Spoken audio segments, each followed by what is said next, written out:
This is Your Own Best Company, a podcast for people who love to work alone.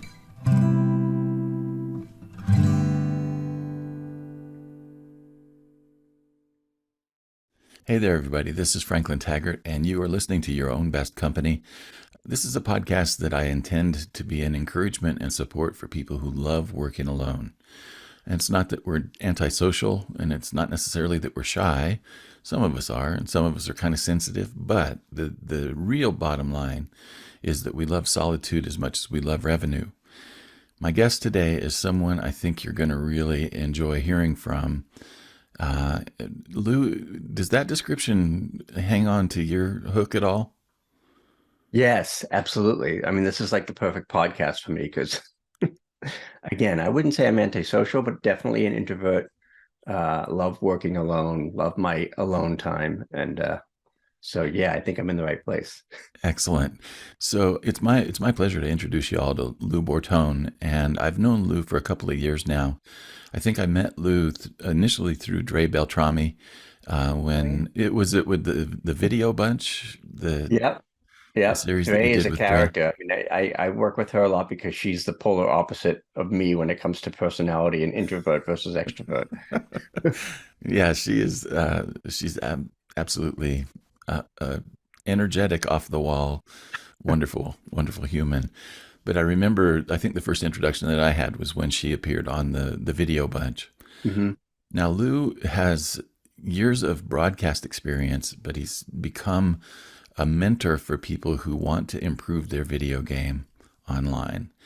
And I have learned a ton from him. A couple of years ago, I signed up for a class that he does called 31 Flavors of Video, where every day you're introduced to a different kind of online video. You're given the tools and the information that you need to go out and produce it. And there's a challenge to just go out and do it. And I learned so much from that class, Lou, that I still use every day. And then I kind of informally took you up on a challenge that you do where I did video every day for a year. That's amazing. I mean, that's unbelievable. It's Freaked way me more out than that than I can muster. freaked me out that I could actually do it. And Hmm. I've had to take a long break since I finished that year. But Hmm. in any case, Lou, I'm really delighted to have you on the show. I've wanted to have you as a guest for a long time. Can you give us a little bit of a bird's eye view? The thing that I find fascinating is that broadcasting is a part of your family history as Hmm. well Yep. as your own personal experience. Yeah, I grew up sort of at a TV station because my dad worked at the NBC affiliate in Boston for pretty much his whole career. I don't know that anybody stays at a company for 38 years like he did, but he was there at WBZ TV in Boston forever. So that was kind of like my playground. And when I got a little older, I mean, there was nothing else that I ever wanted to do but go into TV. So, and then now I have to say like, okay, yeah, I worked in TV, but don't hold that against me. It's like like being a lawyer or something. So that's where my background was. I spent a lot of time in the marketing and branding side of TV in Los Angeles for many years. And then in a moment of insanity, came back to New Hampshire where it's cold and gray for 9 months out of the year. But it's good because it forces me to stay inside and do videos and stay in front of the computer. Well, you know that the broadcast realm, especially the industry in Hollywood, is pretty transient kind of a Hmm. being, and it's really rare that a person can stay, in one place for very long there, it seems Yeah. like. Yeah. I think I had And 4 or 5 different jobs in 10 years I was in Los Angeles. of those jobs, which one, I mean, do you have one that was more memorable than others? Well, I worked at Entertainment Television, and that was memorable because it was in the early days of that cable network and sort of the startup phase. And we were exposed to a lot of, premieres and stars and things like that. So I was a little bit starstruck working there. I got to meet Sonny Corleone. I got to meet James Caan. So that was like, oh Oh, my God, this is crazy. So here's so this kid cool. from Boston who's, oh, that's Sonny from The Godfather. So and you have to be cool. You can't be like a fanboy. You can't be too starstruck. So you have to kind of play it cool. Well, we're going to be talking more about The Godfather here in a little while. But I'm totally envious. James Caan was one of my favorite just people Hmm. in Hollywood, but his acting legacy was just phenomenal. Hmm. That is so cool. Now you've transitioned over into this realm of helping people up their video game. Hmm. And I'm very curious. Was this something that you knew that you wanted to do pretty immediately after you left Hollywood, or was this something that you just kind of uh, found your way into? I fell into it, and I call myself, an accidental entrepreneur because I never really had a big desire to work for myself. I mean, now that I've been doing it for a long time, I don't think I could ever go back to having a boss or working in an office. But it really just happened, by a series of fortunate accidents. I worked at a .com startup right before the .com boom went bust. So I Yeah, sort of, just ran out of runway and said, well, I guess I better, go out and do this myself. And what I found that was interesting was I thought, oh my God, I don't know that this TV stuff's going to help me that much. But the TV folks were coming to me to ask about YouTube and all this other new digital stuff. So they were playing catch up in terms of moving from the traditional business model to like, okay, now we have to be online and have a website and have YouTube and all that fun stuff. yeah. And now you have to keep people's attention so that they don't push the skip ad button or Yeah, all of that stuff. exactly. That Yeah. 6 second rule or whatever it is now. Hmm. And since then, you've gone on to just really have kind of a diverse presence online with not only video but podcasting, and you're experimenting with long form, short form, and every form in Hmm. between. Yeah. Do you find that you have a favorite? Um, It's funny because I just recently started the podcast, and I sort of resisted the urge for a long time. It's like, oh my God, it's one more thing to do. Yeah, But I like that because what I've found is it's almost like, at least what I'm doing a Godfather podcast, which doesn't have much to do with video, but I'm finding it's like, oh, I'm really creating these little 10-minute mini documentaries every few weeks. So yeah, that's kind of fun, even though it's time consuming. Um, and I also love teaching. Like I just like to do classes and webinars and things where I can kind of hide behind the slides and not really have to be on camera the whole time. So as a video person, it's funny because I think we've talked about this before, but I'm camera shy. I don't particularly like being on camera. So if I can just say, I'll just stay in the background and share my content and share my slides, then I'll be fine. well, I want to put a plug in for um, mainly your email, because it seems like to me that at least 2 or 3 emails a week have tool recommendations, process hints, Mm-hmm. really cool tips. Kind of you keep track of trends and you help people stay on top of trends. So your email list is a very valuable resource for anybody who's using video. And so, which website do we need to send people to? Loubortone.com for that? That should Or, be fine. Yeah, loubortone.com. I've got freebies there and goodies. But yeah, because one of the things that I've found with video is it changes so quickly and there's so much coming at us. And now everything has, oh, just throw AI at the end of it and sell it. yeah, But I try to separate the wheat from the chaff and say, look, there's a lot of stuff out there. There's a lot of tools. There's a lot of way to come at video. I'm trying to kind of curate it for my folks so that they don't waste a lot of time and they can just go right to the best solution. yeah.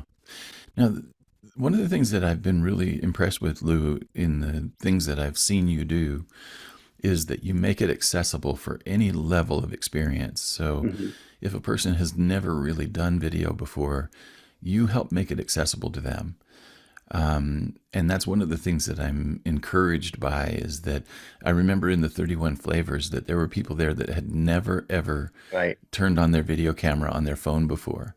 And by Hmm. the end of the month, they were feeling much more competent and confident on Yeah. camera and just kind of working with the tech. Talk to me a Hmm. little bit about what is it do you feel like that is the most common Hmm. obstacle that people face in becoming open to using video? I think a lot of folks like remember used to listen to tape recorder like, oh, that's me. I don't know. I didn't know I sounded like it's the same thing with video. It's like I don't like the way I look on camera or I don't feel like I'm camera ready. And I'm sort of out there waving the flag and like, just, go on in your bathrobe. It doesn't matter, do Facebook Live, show up authentically, and just, so I try to sort of take that barrier away, because we're not, unless you're a news anchor or a Kardashian, you're not really used to looking at that little blue light or that little red light at the top of the computer. Yeah. It's a lot different than speaking from the stage. And I think some folks don't realize that, because I have a lot of folks who are professional speakers, and then like during the pandemic, like, oh my God, I have to talk into this little thing instead of having people in front of me. I don't know where to look. Yeah. Where's that camera? And like, okay, it's over here on the iPad, but it's here in the So just getting them past that initial, you know, I don't know, awkwardness about the way right. that they look and the way that they sound and things like that. That's Hmm. usually kind of one of the bigger obstacles that you see. Yeah, and I tell folks, like what I would do if I was doing the 31 days of video is I would do the first video right after I finished my workout. I'm sweaty, I'm in the car, I look horrible. So now the only place to go is up. So I'm trying to set the bar low and say, okay, this is me after a workout. Hopefully I'll look a little better tomorrow when I do it again. Now, the other thing that is interesting to me is that you've been in the video trend probably almost since the beginning. It's like, Mhm. um, do you recall what year you started in the online video realm? Yeah, it was the same year. Well, really before YouTube, but the same year as YouTube, because what we were doing, I was in a little group where we were doing like a local cable access sketch comedy show, with 17 viewers in New Hampshire or whatever. And I realized that we started to put videos on this new thing called YouTube in 2005, Yeah, and those were getting thousands of views. I'm like, we're getting more views on YouTube than we're getting on local cable access, so maybe we got to pay more attention to this thing over here. So again, I kind of found it by accident, just because I'm like, well, let's see what happens when we put our goofy sketch comedy stuff on YouTube instead of just playing it on the cable channel. so almost from the beginning of YouTube, you've been there. Hmm. And what are some of the most significant, I mean, changes that you've seen in the video trend online? Hmm. Wow. That's a really good question. It moves so quickly that it's like, the YouTube of 6 months ago is not the YouTube of today. For So sure. a lot of folks are always trying to play catch up and figure out the algorithm. And I say what a lot of other creators say. It's like, make videos for your audience, make videos that your audience wants to see. Don't worry so much about algorithms and formulas and things like that. If you're just creating good content, then you're going to be ahead of the game, because you can't always, I mean, now YouTube Shorts are really big, but YouTube wants your video to be 8 minutes. So it's like, well, do you want me to do shorts, or do you want me to do 8-minute videos? So Yeah. they sort of have conflicting goals there. So it's always evolving, and that's part of what makes it interesting, is that, you're sort of trying to figure out. The bottom line is, if like I always say, it sounds a little trite, but if you want more views, make better videos. Yeah. Well, that gives us a great topic to go to next, and that is what does make great video. Hmm. I think you just have to know your audience and try to understand what they want. What are they asking for? Like, I used to get so sick of the question, what camera should I use? But like, well, if people are asking that, then that's what they want to know. So Yeah. figure out what your audience wants, and give them the stuff that they really want to see, and answer their questions. And that's why I'm a big fan of, if you're in a particular niche, or if you're just starting with videos, do a tip series or do a frequently asked questions series. Um, and now, with ChatGPT, you can just sort of say, well, let me get a little bit of a head start, and a little bit of a cheat here, and kind of ask ChatGPT, which it doesn't always work, because it only goes, at least for now, only goes up to 2021. So it doesn't know what YouTube's done in the last 3 or 6 months. Yeah, that's true. The trends are a little bit lagging on there, but Mhm. um, speaking of AI, I mean, you're one of the first people that I've seen in my own online realm that has been, Mhm. really diving in and experimenting with it. What are the things that you're excited about with AI capabilities right now? It's just growing so rapidly. But the thing that's interesting is that it really, it's not a copy and paste solution, but it really does give you a head start, or at least some ideas. I mean, because you wrote an entire book about it. Yeah, right. but but I think just the fact that it's evolving so quickly, and that the more you use it and the better questions and prompts you ask, the better the responses are. So I just did, before this, I said I went to Medium and pulled a couple of my articles and put them back into ChatGPT and said, see what you can do with this. And it gave some pretty good stuff that I may not have found on my own. So it's good as a thought starter for brainstorming, for scripting, especially if you don't want to start with a blank page. So like anything else, it's like, with templates, if you start with a template, you have a little bit of a head start. I've heard people refer to it as the first draft assistant. Exactly. That it's like your assistant for the first draft. And then beyond that, you've got to do the work. But you always have to, do your due diligence and check everything, because I asked it to write a biography of Lou Bortone. And one of the things that it said was that I have mad dance skills. I'm like, I don't know where you're going to have, but that could not be further from the truth. Like, where is it finding this stuff? Well, yeah. I haven't tried that experiment. It credited me for writing a book that I didn't write. So I'm like, okay, ChatGPT, I love you, but you're not always right. So, well, you did write a book at one point, didn't you? I did. I wrote a book called Video Marketing Rules, which now it's like, okay, can ChatGPT handle 50,000 words and rewrite it for me? But I don't, not quite. It's not quite there yet. Not yet. Yeah, bring it up to date. Right. So let's talk a little bit about, some of the recent trends with vertical video and shorts, because those seem to be all the rage across all of the platforms right now. Absolutely. Yep. Where are you moving with those tools?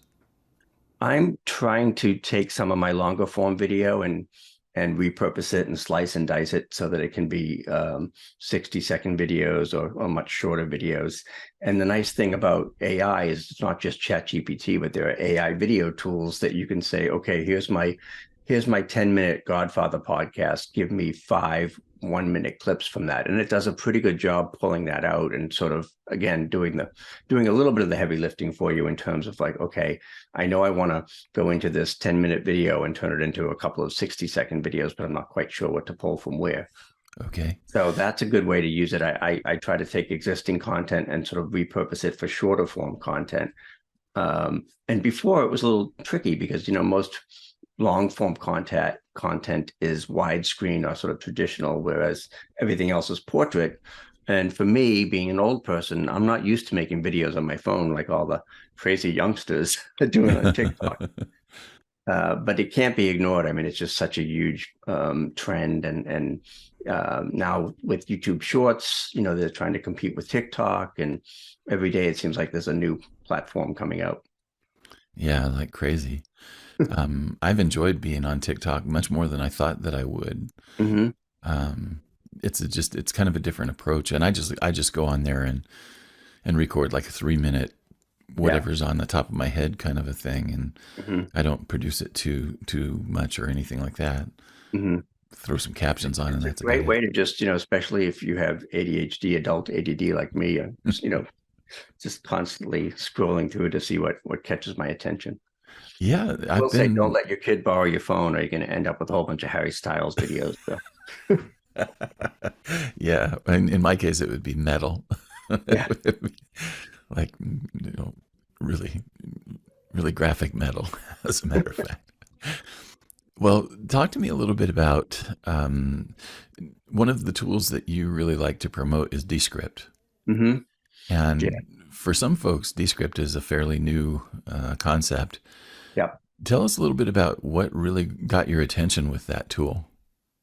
I think it was Descript.com is really interesting because it was a bit more of an audio editing tool and used for podcasts. And recently they've really upgraded and done a lot more with video. But for me, the whole idea of, I've used Final Cut Pro and I've been a video editor for 20 something years. And, to be able to say, oh, wait, I can edit a document and whatever changes I make in the text will be reflected in the video. That's kind of a game changer because now it just makes video editing accessible to pretty much anybody that can manipulate a Word document. It's amazing. I haven't done as much playing with it certainly as you have, but the little Hmm. bit that I've done, I've been blown away by it. Now, the other thing that I've been really impressed with is its ability to really recognize my voice over Hmm. time. Yeah. Um, Now, I'm curious for you. I mean, how long did it take for it to really kind of, you know, put an identifier on your Right. voice and understand it? Yeah, that's the cool thing. I mean, it doesn't let you do somebody else's voice because then you'd have all kinds of strange fun. But Yeah. you can train it to recognize your voice. You can dictate to it for about 15, 20 minutes and give it that, that. So I put in one of my keynotes and it's scarily accurate. I don't know if that's a word, but It works for me. I can just basically say, okay, I'm going to put in a Word document and say, do it in my Lou voice, and it will generate that video with the my actual voice. With your voice. That's the thing that just blows my mind. It's like I didn't actually say that, but Hmm. it sounds like I did. It's like Right. deep fake me. Yeah, exactly. And it's part of it's good because if you made a mistake, or if you said, "Oh, I really meant to add this website here," you can go back in and overdub yourself so that you don't have to re-record everything. Yeah. So that's one thing, in terms of saving time. And again, I'm not trying to necessarily fake anybody out. I'm just trying to do video more efficiently and more quickly. And you can also do, they sort of have this green screen function that even if I'm using a real green screen, I can knock that out and put anything else behind me, which as an editor, that used to take me a half an hour to do a good green screen kind of thing. Yeah. Um, Also really impressed with the transcription that Hmm. Descript does. I think that might have been part of what it was initially designed to do, was to edit and transcribe audios. Yeah, But exactly. the transcription on that I found to be pretty accurate. I'd have to make very few changes to it.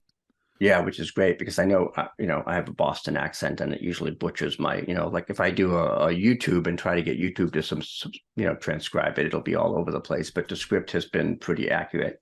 And the longer and the more you use it, the more it's going to recognize those words. And when I say party, I don't mean, party, I mean party. So, Yeah. Well, it'll be interesting to see how much more Descript gets enhanced as AI improves as well.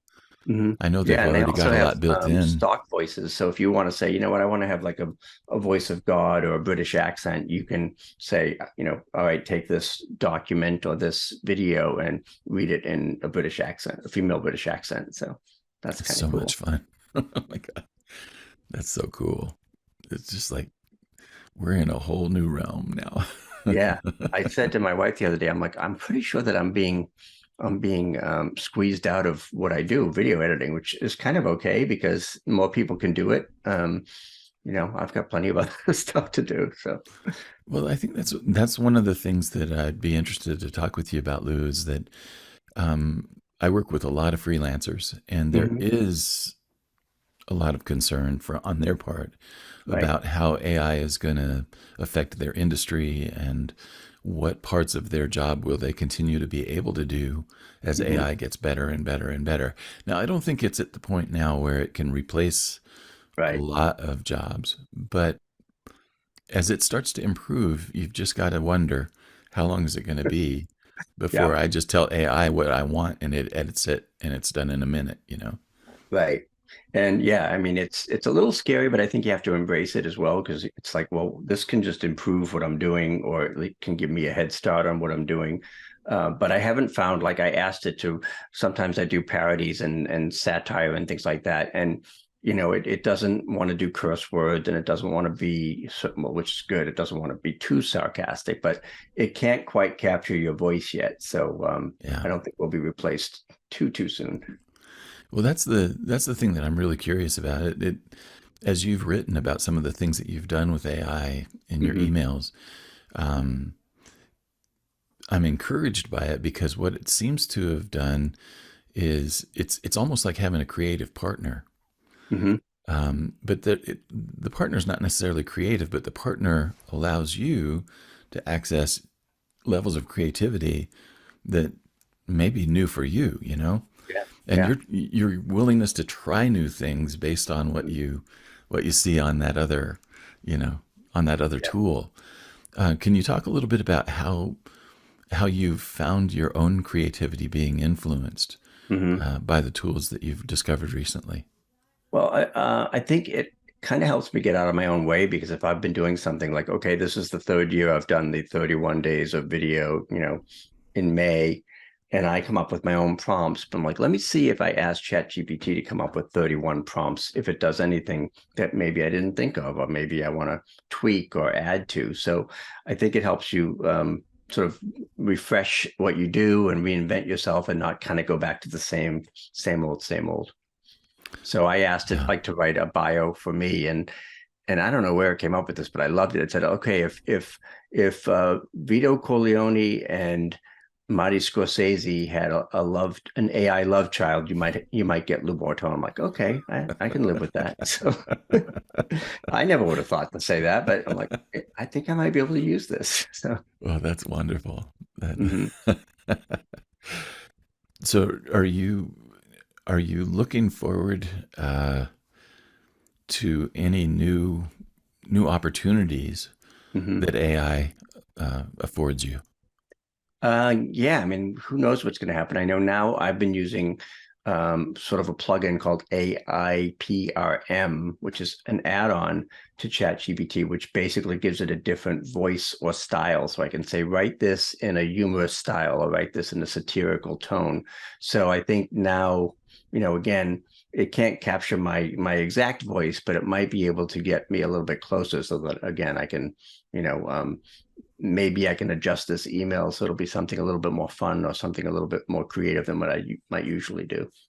So it's just, I mean, the evolution is so quick. It's a little bit overwhelming, but it's kind of fun to try to keep up with it and stay one step ahead of it. Isn't it though? Have you played around with any of the like graphic design tools, like some of the new things that Canva integrated and Yeah, or yeah, things like that? absolutely. Canva. I mean, there's all kinds of crazy stuff. There's an app called runwayml.com, and it can take out the backgrounds of photos and videos. So if I like, okay, I have this video here, but the background wasn't quite good. I want to put them in, on the moon or wherever else. So there's a lot of manipulation that you can do that's creating some fun things with the photos. But sometimes I notice, because I do a lot of stuff with AI on photos. And I noticed on one, I'm like, I have three arms on that photo. So something happened with the AI and just gave me an extra arm. And I'm like, so again, it's not perfect, but it's definitely something to keep an eye on. In terms of your storytelling, um, what are some of the ways that your storytelling can be enhanced by Mhm. the tools that you've discovered? Yeah, I mean, again, if I put in a keynote speech or something into ChatGPT and I say, write this in a humorous tone, or expand upon it, or add examples, it might just come up with a few things that I hadn't thought of before. One of the things I've been working on is taking a 45-minute keynote and then asking ChatGPT to create a TED style 12, 15-minute talk based on that. And it's, again, you have to kind of go back at it and ask the prompts, and it builds upon itself. So it gets a little bit smarter each time you ask. But Yeah. it's not quite there yet, but it's like, okay, well, this would have taken me a week if I had done it. Just if I said, I'm going to take this 45-minute keynote and turn it into a 12-minute TED talk. But ChatGPT gave me something to start with, because now at least I have the framework and I can edit it from there. Wow. That's It's amazing. scary. Yeah. So, and I haven't really used it, like I feel like it's cheating a little bit. So I haven't really used it with clients much, but I Yeah. can see a point where, like, okay, I'm going to be able to edit their video a lot more quickly and a lot more efficiently than I used to be. So, maybe that means I can work with more people, and maybe it means I can, just speed up the process for them. So, a lot of things that would have, again, I was talking to another industry person who used to work in special effects, and she's just like, this would have taken me 3 weeks, and now it takes 2 seconds or 2 clicks. Right. I know that's what I realized too. It was like that those lists that I toil over for copywriting Hmm. were done in seconds, and all I had to do is minor edits, Yeah. for them to be usable. And it was just like, Hmm. oh, wow, this changes everything. Right. And I always tell my friends, and I haven't charged by the hour in a really long time, but I told them, there goes my hourly wage. Yeah, right. I'm gonna charge by the prompt, so by what you Hey, ask. that's not a bad way to go, actually. Yeah.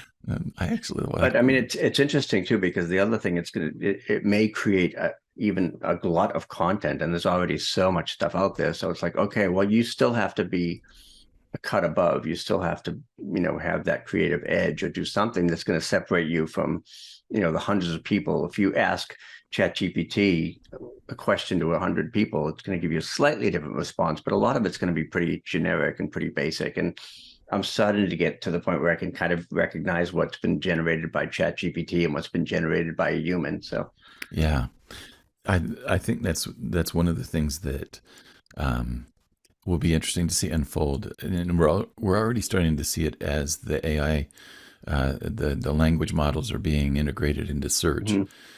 In that the way that we search is already changing if Yeah. we're using the language model as a starting place. Hmm. Now, one of the things that I'm really curious about with that glut of content is, when is it going to be possible for me to use AI to curate what I want to read or what I Hmm. want to consume? Right. Because that's really the challenge that I have at this point is, Hmm. how do I don't have the time and I don't have the bandwidth to curate the amount of stuff that is coming toward me every day. Hmm. Yeah, exactly. How And can I that's set a it lot up of what I to, do is, sort of curation for my audience to try to separate the good stuff from the crappy stuff. Because one of the things that's happening now, especially in the online world, is that people are sort of just adding the letters AI to whatever they do and yeah, selling it as like, well, that's not really AI, but that's just because you say it's intelligence doesn't mean it is. So yeah. Well, we're gonna have to sort all that out as we go, I guess. it's a brave new world. But again, even with that AI PRM plugin, one of the benefits of adding that to ChatGPT is it gives you crowdsourced prompts. So Yeah, if there may be a prompt that says, summarize this article and give me 5 bullet points, and you dump the article in there. It's like, okay, well, now I've got my little summary, and it curated it for me. very cool. I'm anxious to see where we both go with this. Yes. Um, the question I'd like to move into now is that you, in the last little while, have started a podcast. Now, you had mentioned that you were kind of late to the podcast game. Was Hmm. there anything that was a barrier for you to get into that? I think it was just, time and Mm. content and, like, okay, well, here's one more thing to do. And the thing that pushed me over the edge, the day that I decided to do a podcast, was the day that I saw a statistic that said YouTube has now overtaken iTunes and Spotify as the number one platform for podcast Yeah, listening or viewing. So I said, well, if YouTube is where people go to podcasts, then I have to have a podcast, yeah. Well, not knowing that every podcast would take me like 3.5 days to create. well, exactly. That's the thing. It's like the podcasting platform has diversified a lot, and Hmm. especially now Spotify has added video Yeah. to its podcast. But your podcast has rapidly become one of my favorites, and it's called Oh, Take thank the you. Cannoli, and it's a podcast that is based on The Godfather, Hmm. but it's lessons for life and business from The Godfather, kind of uh, Yes. a platform. W- I'm just really curious. Now, we talked about meeting Sonny in real life, Hmm. Right. but have you been a fan of The Godfather for the duration? Yeah. Since it first came out on my birthday in 1972, Wow. I was like 10 or 11 years old or something. And I was just, having grown up in a very Italian neighborhood, I'm like, oh my God, I kind of recognize these people. And it just, everything kind of clicked for me. It's like, okay, now I know how the world works with this thing, which obviously was a fictional story, but was sort of a metaphor for capitalism in America. So I've just been enamored with it since the very beginning, and sort of followed the different iterations and movies and things like that, and realized that, especially when I worked in Los Angeles, I used to say everything I know about business I learned from The Godfather. So, keep your Yeah. friends close and your enemies closer. And So that's what, I decided to sort of do the podcast as a way to look at, different things in the movies and different aspects of it, and what can we use in real life that doesn't involve breaking somebody's knees. So Yeah. Well, one of the things that I love about it is that you include so much of the backstory. hmm You include a lot of the stories of like most recently. The one that I recall is the one that where you were talking about how they tricked Marlon Brando into a screen test yeah, yeah. and going out to his house to do a makeup reel or hmm something like that. Right. Let's just do a little. I'll bring my little camera, and we'll just see how it looks. So that's how they managed to get his screen test. But the making of the movie is a movie and a drama in itself. And then they had that series recently on Paramount that was called The Offer. That's what it was called, Yeah. about the making of. And I would watch it and try and say what's actually accurate. Like Marlon, Mario Puzo and Francis Ford Coppola were on opposite coasts. They were never in a house working together on this thing like you see in the movie. Yeah. But just finding those little factoids and interesting things about how unlikely it was that Al Pacino got cast in that role, and the studio had wanted Charles Bronson. I mean, can you imagine Charles Bronson as Michael Corleone? I So. cannot. I can't even go there. So I think it's just fascinating that just even just the creation of that film was such a saga in and of itself. And one of the recent episodes that I listened to is you were talking about the meeting of the five families and about how they were, coming to an agreement, even hmm though it was a difficult agreement. They were still willing to come face to face, hmm and how that applies. Sometimes we're faced with things that we're not really particularly willing to do, but hmm we must do. And it's like, Right. wow, cool. What a great lesson. Yeah, it's interesting. It's like, if you can get these mob families in the same boardroom, like a corporate boardroom, um, then maybe there's still hope for America and corporations and all the craziness we're going through. So do you have a vision for how far this is going to go, or was this a contained idea, or was it just an idea that you said I'll ride this one as far as it'll go? Yeah, I think it's really no shortage of topics, and I find things that are happening. Like last week, there's a HBO series that I love called Succession, and I was trying to find, oh my God, there's a lot of similarities between this modern day, media family saga and The Godfather, which took place, as far as the film goes, in the 40s and 50s. So I like to sort of find that juxtaposition, and there's really no shortage of ideas. So I'll ride it as long as it goes, I guess. That's awesome. I'm excited to see where you take it, and I've Thanks. enjoyed where you've already been. So um, you've got some things coming up that we need to let people know about. Sure. We've already spoken about the 31 flavors of video. hmm You're going to be offering that again May 1st through 31st. Yes. I had to Um, find a month with 31 days. So so if people are interested in that particular offer and challenge, Mhm. what do they need to know? It's really simple. It's not, there's not a lot of pressure. There's not a lot of, sort of nagging you to do videos. You can do 10 videos. You can do 31 videos. I had a guy a couple of years ago that said, well, I'm gonna be an overachiever and I'm gonna do 50. So it's just a fun way to, as a group, we have a Facebook group to sort of get encouragement and experiment. And maybe you say, okay, well, I want to test TikTok and shorts, so I'm going to do it here first so I can get some constructive criticism rather than just putting it out there. So it's just a way to try different styles of video, because oftentimes I talk about finding your video sweet spot, because when you find that style of video that's easy for you, you'll do more of it and express yourself Yeah. and get your message out there more effectively. One of the things that I appreciated about it as a busy person is that the daily segments were really short. They were hmm they were digestible and they were easy to fit into a busy schedule. So, hmm if schedule is a worry that you have, don't let that stop you from joining this program. Yeah, it's Um, fun. where can people sign up for it, Lou? That's a really good question, because now we can't remember what the URL is.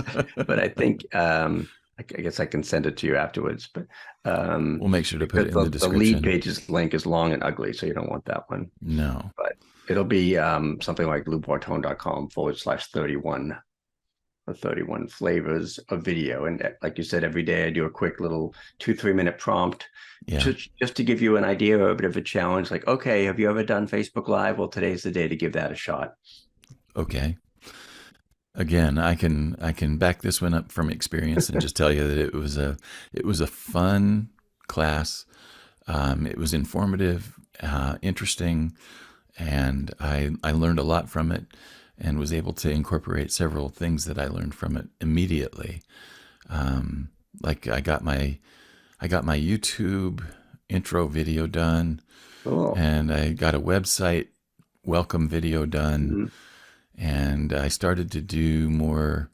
Oh, the one area that I still haven't gotten 100% comfortable with is going live. Yeah. I think there's too much of an editor still left in me to be comfortable with just letting it fly and putting it out there. Yeah, But if you're a control freak, live is a little hard to deal with. But I like it because it's just sort of like a come as you are party, and like I'm just going to show up on Facebook and say what I'm going to say. yeah, so we'll make sure to include the link for that in the description of this episode. The other program that you've got coming up is kind of a group program that you call Fast Yeah. Forward. Tell us Yes. about that.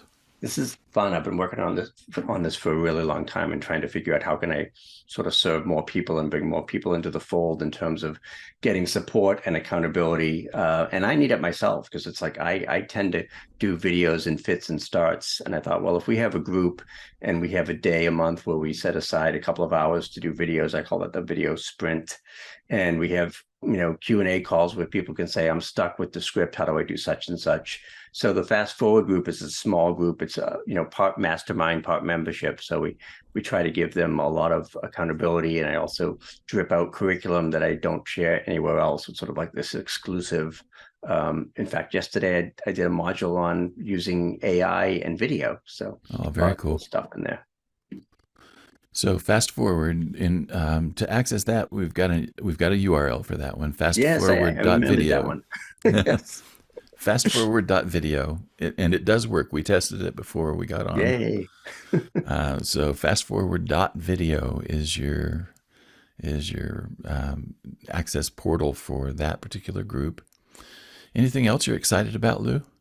Just whatever's next. I mean, it's just evolving so quickly. It's never a dull moment because now, even though I work alone, I get to hang out with folks like you from time to time, Yeah. and just the whole world of if there was any silver lining to the pandemic, it's that now people realize that we can do this stuff via Zoom and we can have these interactions, because I think video is not really about cameras and technology. It's about connection and engagement.